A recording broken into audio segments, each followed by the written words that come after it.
Bapak Ibu yang dikasihi Tuhan Yesus Kristus, kita akan memulai ibadah sektor atau ibadah keluarga pada malam hari ini, walaupun melalui ibadah online. Patutlah kita bersyukur kepada Tuhan karena masih diberikan kita waktu untuk membaca dan merenungkan firman Tuhan pada malam hari ini. Untuk itu Bapak Ibu, mari kita persiapkan Alkitab kita yang menjadi renungan bagi kita pada malam hari ini, yang terambil dari 1 Petrus pasal 4 ayat pertama sampai dengan ke-6. Apabila sudah dapat, kita biarkan Alkitab kita terbuka, dan sebelum kita membaca dan merenungkannya, kita berdoa memohon bimbingan Roh Kudus agar kita dapat disertai dan dikuatkan. Mari kita berdoa. Ya Tuhan Allah Bapa, yang kami puji, sembah dan muliakan di dalam nama Tuhan Yesus Kristus. Kami bersyukur karena dari hari ke hari, dalam suka dan duka, Engkau selalu setia kepada kami. Engkau melihat semua kekurangan dan kelemahan kami, dan Engkau juga yang mengampuni semua dosa dan kesalahan kami. Kami bersyukur karena Tuhan memberi kesempatan bagi kami pada saat ini untuk menghayati persekutuan dengan Tuhan dan sesama melalui nyanyian, doa dan firman-Mu. Hadirlah ya Tuhan, dan kuduskanlah ibadah kami ini dari awal sampai akhir. Karuniakan Roh Kudus-Mu untuk meyakinkan kami atas berkat yang akan kami terima melalui ibadah ini. Dalam nama Yesus Kristus. Amin. Bapak Ibu sekalian, jemaat yang dikasihi Tuhan, mari kita membaca firman Tuhan yang menjadi renungan bagi kita, terambil dari 1 Petrus 4 ayat pertama hingga yang ke-6.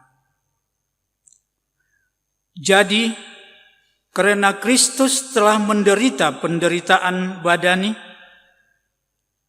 kamu pun harus juga mempersenjatai dirimu dengan pikiran yang demikian. Karena barang siapa telah menderita penderitaan badani, ia telah berhenti berbuat dosa, supaya waktu yang sisa jangan kamu pergunakan menurut keinginan manusia, tetapi menurut kehendak Allah. Sebab telah cukup banyak waktu kamu pergunakan untuk melakukan kehendak orang-orang yang tidak mengenal Allah. Kamu telah hidup dalam rupa-rupa hawa nafsu, keinginan memabukkan, pesta pora, perjamuan minum dan persembahan berhala yang terlarang. Sebab itu, mereka heran bahwa kamu tidak turut mencemplungkan diri bersama-sama mereka di dalam kubangan ketidaksenonohan yang sama, dan mereka memfitnah kamu. Tetapi mereka harus memberi pertanggungjawaban kepada Dia yang telah siap sedia menghakimi orang yang hidup dan yang mati. Itulah sebabnya maka Injil telah diberitakan juga kepada orang orang mati, supaya mereka sama seperti semua manusia, dihakimi secara badani, tetapi oleh roh dapat hidup menurut kehendak Allah. Sedemikian jauh pembacaan firman bagi kita pada malam hari ini. Terpujilah Kristus. Haleluya. Haleluya. Haleluya.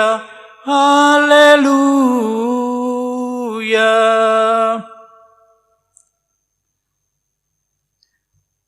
Bapak Ibu yang dikasihi Tuhan Yesus Kristus, perikop kita pada malam hari ini ialah bahwa kita harus siap menderita.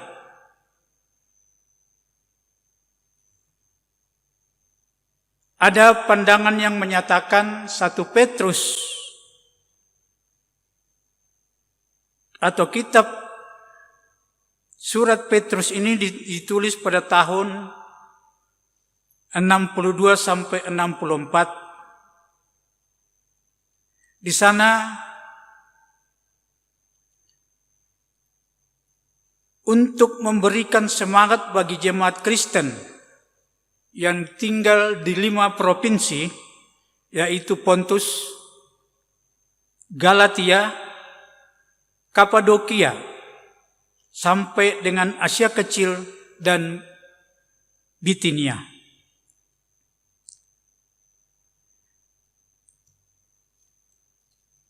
Di sana kita disebutkan siap untuk menderita.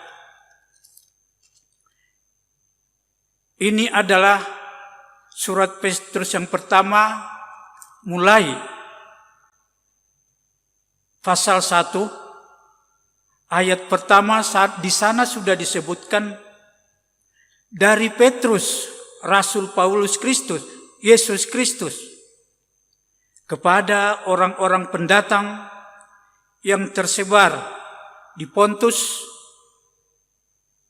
Galatia, Kapadokia, Asia Kecil, dan Bitinia.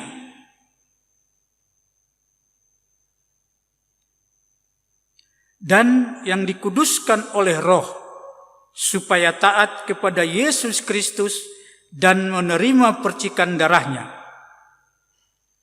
Kiranya kasih karunia dan damai sejahtera makin melimpah atasmu. Itu di pasal yang pertama.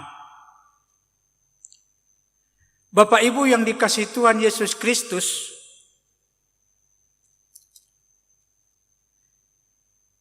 di dalam kitab 1 Petrus ini, di sana terdapat 2 pandangan. Yang tadi saya sudah sebutkan, ada yang mengatakan di tahun 62 sampai 64. Dan ada lagi pandangan lain yang menyatakan bahwa surat 1 Petrus ditulis pada akhir abad pertama, yaitu pada tahun 90-an. Kitab 1 Petrus justru berhadapan dengan masalah kehidupan orang Kristen selaku pendatang di tengah tetangga-tetangga mereka yang belum percaya kepada Yesus Kristus. Surat 1 Petrus ini merupakan nasihat Kristiani yang menekankan moralitas tradisional dalam peraturan rumah tangga, yang menekankan moralitas terhadap jemaat dalam hubungan dengan orang yang belum percaya kepada Yesus. Dan seruan menghormati tradisi. Masalah pokok lainnya adalah bagaimana orang Kristen dapat menjadi warga negara yang baik dari segi teologis. Kitab ini pun menekankan pada pertobatan dan bagaimana menempatkan orang yang baru bertobat dalam berbagai masalah yang dihadapi.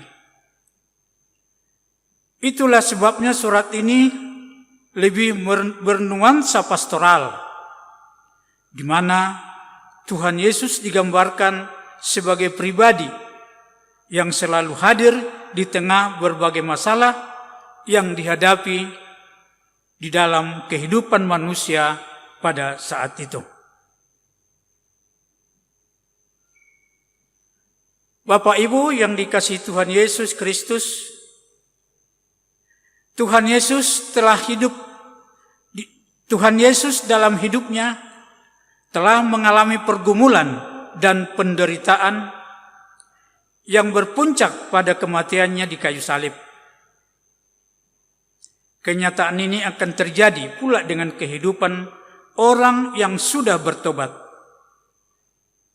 meninggalkan kekafirannya dan dibaptiskan menerima Yesus sebagai Tuhan dan Juru Selamatnya.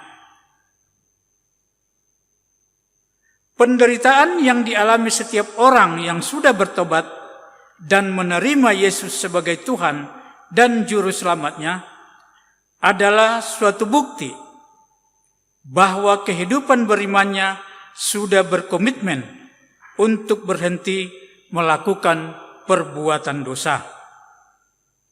Dengan proses baptisan yang telah diterimanya, kehidupannya sudah bersatu dengan Yesus Kristus sendiri. Sehingga hidupnya hanya terpanggil untuk taat dan memuliakan nama Tuhan Yesus sebagai Tuhan dan Juru Selamatnya. Perjalanan hidupnya ataupun setiap orang yang sudah bertobat dengan menerima Tuhan Yesus, orientasinya hidupnya hanya ingin melakukan apa yang diinginkan oleh Tuhan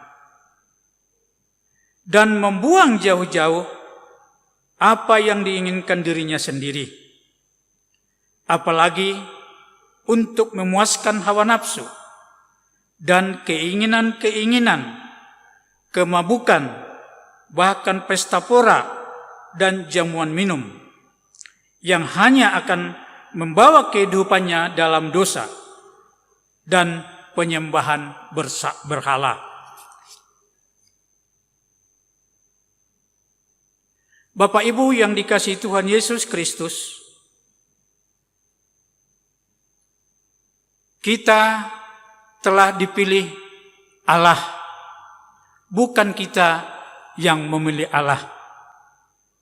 Sekalipun kita menderita di tengah-tengah iman percaya kita kepada Yesus, Bapak Ibu percayalah bahwa kita selalu disertai dan diberi kekuatan untuk melawan segala penderitaan yang kita rasakan di tengah-tengah kehidupan kita. Bagi kita orang yang sudah bertobat dan menerima Tuhan Yesus, harus terjadi suatu perubahan dalam hidup kita yang berorientasi hanya untuk taat dan memuliakan nama Tuhan. Kondisi ini membuat keheranan dan kecurigaan bagi mereka yang masih hidup dalam ketidakpercayaannya kepada Yesus. Kehidupan dalam hawa nafsu dan memuaskan segala keinginan daging dan menyembah berhala yang cenderung menopang, membenarkan kehidupan yang selama ini mereka jalani, selama ini menjadi hilang. Karena mereka yang sudah bertobat tidak mau melakukan lagi. Jika situasi ini menimbulkan kemarahan dari rekan mereka yang belum bertobat dan berusaha membuat mereka yang sudah bertobat dan menerima Tuhan Yesus masuk dalam penderitaan. Karena mereka bukan sahabat dan bagian dari persekutuan mereka lagi. Karena mereka sudah bertobat.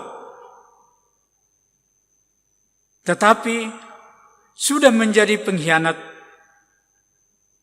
Walau setiap orang yang telah bertobat dan menerima Tuhan Yesus mengalami penderitaan, namun mereka sudah memberikan pertanggungjawaban dan hidupnya kepada Tuhan. Kesetiaan mereka kepada Tuhan walau harus menghadapi penderitaan membuktikan keimanan mereka kepada Tuhan yang akan menghakimi orang yang hidup dan yang mati. Sedangkan orang yang masih hidup di dalam kekafirannya belum menghadapi proses penghakimannya, baik di saat hidup maupun setelah mati. Teladan hidup Tuhan Yesus Kristus yang bersedia menderita harus menjadi inspirasi tidak hanya bagi keluarga, tetapi juga bagi semua anggota keluarga atau anggota jemaat. Rasul Petrus berkata, kamu harus dipersenjatai dengan pikiran yang demikian, yang terdapat bacaan kita di ayat 1 tadi. Kesediaan menderita dan tidak membalas kejahatan dengan kejahatan, tetapi membalas kejahatan dengan kebaikan, akan membuat hidup kita berani tampil berbeda dengan tidak terjerumus kepada arus dunia yang membawa manusia hidup dalam dosa. Latar belakang hidup kita boleh saja kelam, tetapi kehidupan kita setelah mengenal Tuhan Yesus harus berani tampil beda dengan melakukan kebaikan-kebaikan Tuhan dalam hidup kita. Hal ini kita lakukan tidak hanya karena adanya kesadaran akan pengadilan akhir, tetapi yang utama sebagai sebuah rasa syukur atas karya keselamatan yang Tuhan Yesus berikan atau lakukan, dan komitmen untuk hidup lebih memuliakan Tuhan.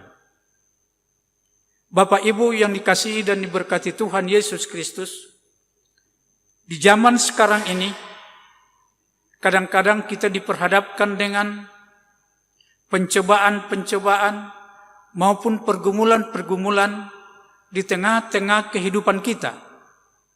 Inilah salah satu penderitaan yang kita hadapi. Tapi, sebagai orang yang beriman kepada Yesus Kristus, seperti saya katakan tadi, jangan kita meninggalkan Dia, karena Dia tetap selalu menyertai kita, mendampingi kita, apapun yang menjadi permasalahan kita. Sekarang ini banyak mungkin karena jabatan, karena keuangan, kondisi-kondisi yang lainnya, kita sering digoda supaya kita meninggalkan Tuhan Yesus Kristus. Bapak Ibu, kalau kita lihat di medsos, kadang-kadang mereka membujuk rayu anak-anak Tuhan agar mereka mau mengikutkan dan meninggalkan Yesus Kristus. Bagi kita anak-anak Tuhan, jangan sampai kita menerima tawaran-tawaran yang seperti itu. Karena kita mau kalau menerimanya, mari ikut saya, kamu akan saya angkat menjadi ini. Jangan. Seperti di zaman Ahok, dibilang orang-orang, kalau dia ikut orang di sebelah saudara kita di sebelah, dia tetap boleh menjadi gubernur. Ini salah satu fakta yang nyata di tengah-tengah kehidupan kita saat ini. Jadi jangan. Seperti ada cerita ibu pendeta. Pada tahun berapa yang terjadian di Ambon. Yang kalau Amin Rais bilang berjihad di Ambon. Umat kita, saya tidak lupa nama cerita, ibu yang cerita, ada 2 orang kakak adik, mereka diajak untuk mengucapkan 2 kalimat syahadat. Yang kakak tidak mau. Ini menurut cerita ibu pendeta. Saya Laskar Kristus, jadi saya tidak mau. Sampai 3 kali dibujuk, dia tetap tidak mau. Dipenggal tangannya. Zamannya jihad itu kan ngeri itu di Ambon. Mungkin saudara-saudara orang Ambon masih banyak masih banyak tahu cerita tentang hal seperti itu. Akhirnya apa? Adiknya yang satu disuruh mengucapkan 2 kalimat syahadat karena dia mungkin masih anak kecil, paling mungkin berumur 9 atau 10 tahun. Dia mengucapkannya karena dia tidak mengerti apa akan terjadi. Dan sesungguhnya pun dia tidak mengerti apa itu Kristen, apa itu Islam. Dia tidak mengerti. Jadi dia kasihan disebutkan. Dan dia selamat. Tidak dia apa-apain. Dan kakaknya disuruh lagi mengucapkan, tetap tidak mau. Tetap mengaku, saya Laskar Kristus. Inilah keteguhan hati. Akhirnya dia dicincang, dimutilasi, ditemukan mayatnya di dalam parit atau selokan. Ini karena keteguhan hati. Tuhan akan menyertai dia, walaupun dia sudah meninggal. Tuhan akan membawa dia ke sorga, menurut iman percaya kita pada Tuhan. Jadi hal-hal seperti inilah yang akan kita pertahankan, sekalipun nyawa taruhannya. Seperti Yesus Kristus yang tersalib di kayu salib, dia menderita untuk menebus dosa-dosa kita bagi yang percaya kepadanya. Inilah yang menjadi renungan bagi kita di malam hari ini. Terpujilah Kristus. Haleluya. Amin.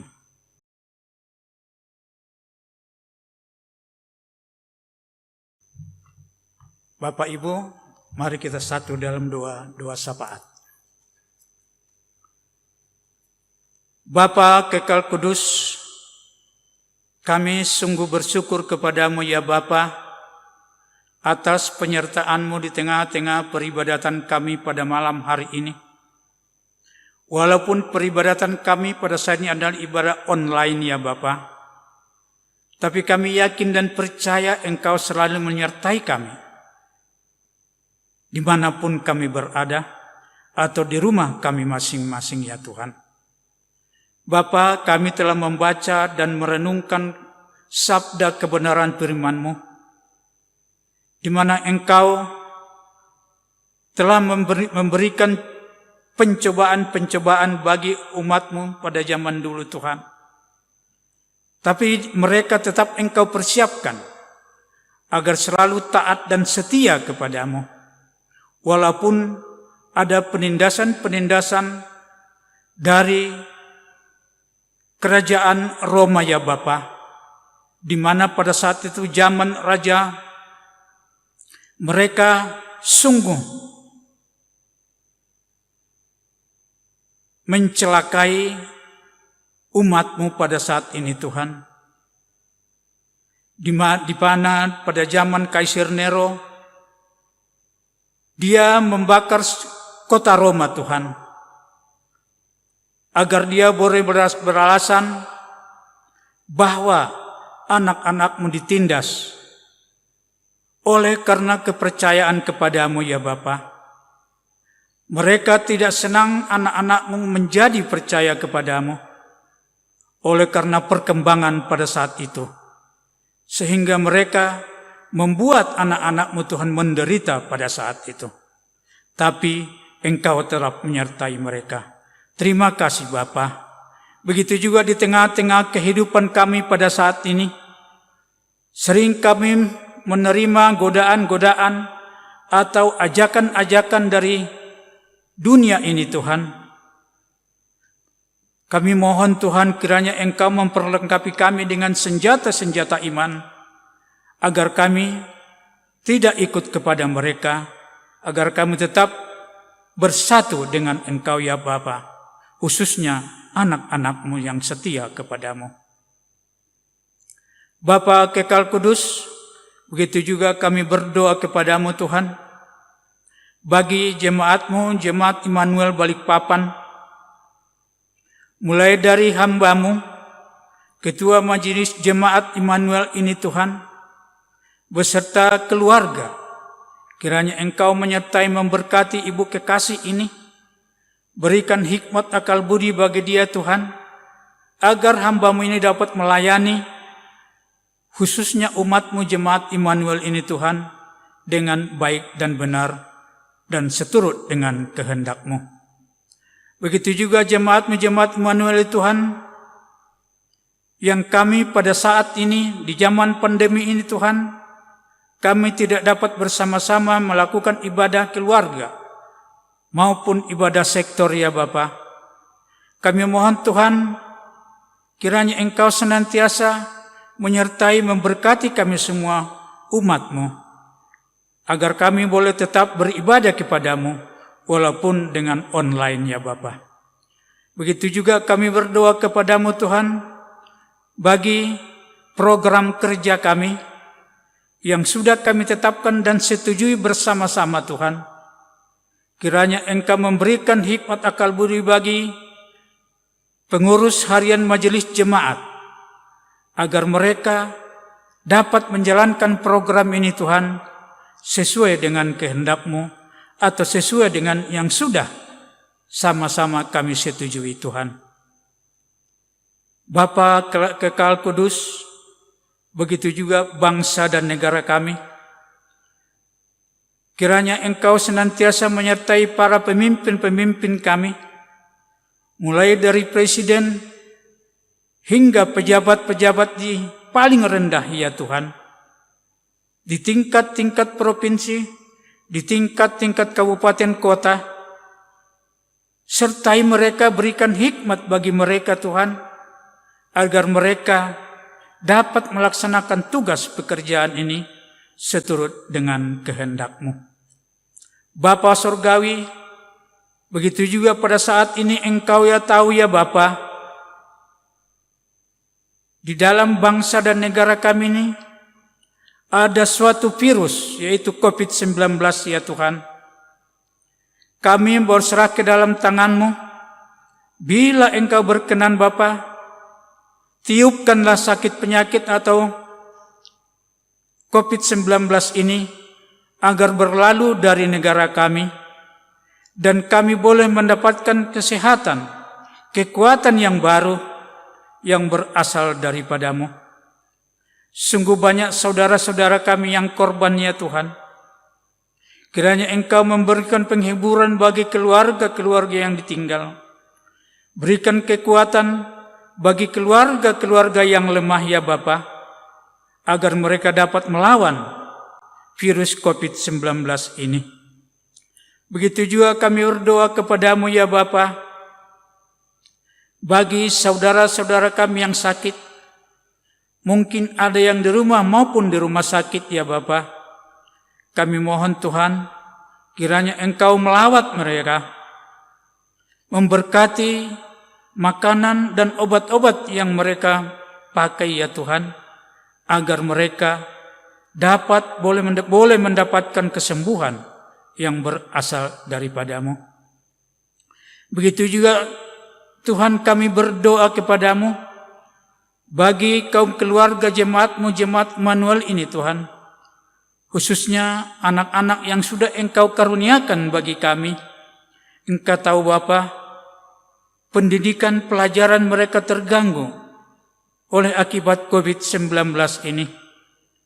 Berikan hikmat akal budi bagi orang tua mereka masing-masing, agar boleh dapat mendidik, mengarahkan anak-anak ini Tuhan, agar tetap boleh giat belajar walaupun di rumah masing-masing ya Tuhan, agar kiranya anak-anak ini boleh menjadi anak yang berguna bagi kami, terutama bagi Engkau ya Bapa.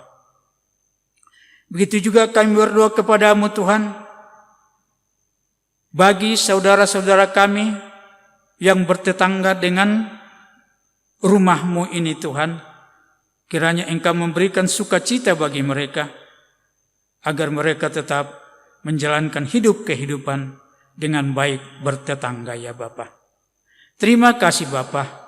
Inilah yang menjadi doa permohonan dan syukur kami, yang kami bawa di dalam nama anak-Mu Yesus Kristus, Juru Selamat kami yang hidup, yang telah mengajar kami berdoa bersama-sama. Bapa kami yang di sorga, dikuduskanlah nama-Mu, datanglah kerajaan-Mu, jadilah kehendak-Mu di bumi seperti di sorga. Berikanlah kami pada hari ini makanan kami yang secukupnya, dan ampunilah akan kesalahan kami, seperti kami juga mengampuni orang yang bersalah kepada kami. Dan janganlah membawa kami ke dalam pencobaan, tetapi lepaskanlah kami daripada yang jahat. Karena Engkaulah yang empunya kerajaan dan kuasa dan kemuliaan sampai selama-lamanya. Amin.